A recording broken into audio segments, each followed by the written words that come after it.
said the prayer belongs in the mosque. He said, all you're doing when you go and pray in public is you're antagonizing people, you're provoking people. And he's totally right. He's totally right. Nobody would have a problem, or I would say maybe fewer people would have a problem if they did it in the mosque like everybody else does in their respective house of worship. But you go in the street, that's a challenge. That's a statement.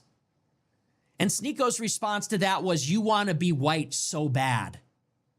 You want to be white so bad. That tells you everything you need to know. And what's so bad about being white? What's your problem with that? Too much going to the moon, too much technological dominance, too many Nobel Prizes, too much building the country that you fucking sleep, eat, work, and play in, you clown. What's so bad about being white? He wants to be white so bad. Yeah, I think everybody should aspire to be a little bit more white, actually.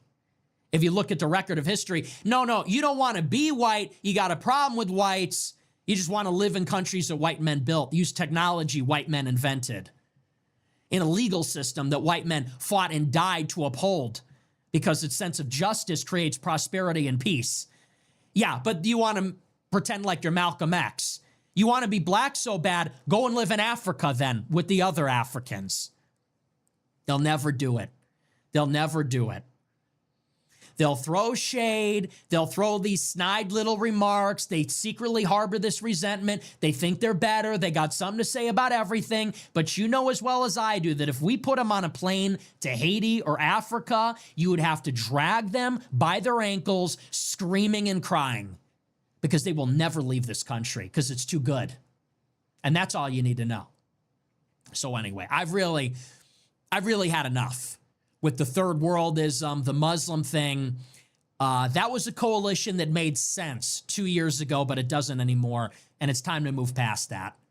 And same thing with all these countries. Venezuela. I see, you see Jackson Dinkle in Iran saying death to America. He should be drone striked by Trump for that.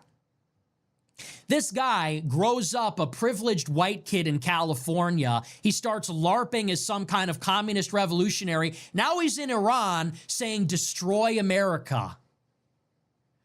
I get it if the Iranians say it. And on some level, you can't even necessarily hold it against them.